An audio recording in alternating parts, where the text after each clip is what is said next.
guys, Michael here, and today we are going to be talking about integers.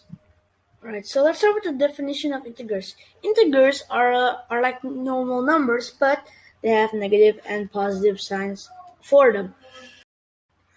Okay, so now let's move on to the comparisons.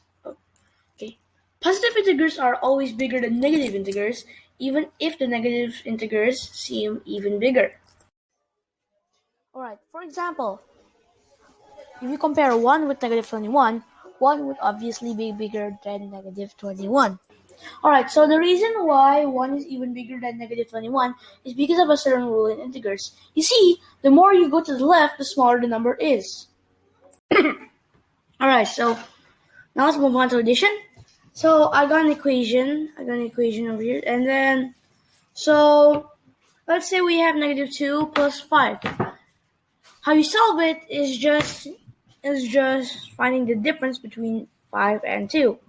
The difference between 5 and 2 is 3. And then, because 5 is bigger than negative 2, the answer is going to be a positive 3. But what if 5 was also a negative? Then it will mean that you're just going to add 5 and 2.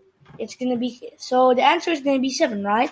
Well, because 5 is also negative, that means that you'll put a negative before 7, so in the end it's going to become negative 7. Also, if you add positive 2 with positive 5, it'll just be 7. Come on, it's a regular equation.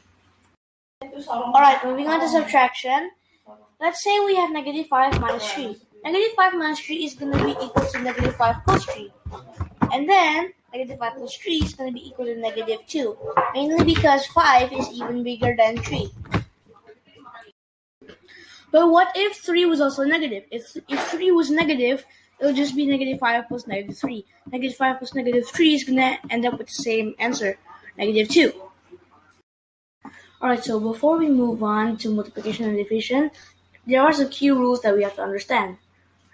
If you divide or multiply a positive and a negative, the answer will be a negative.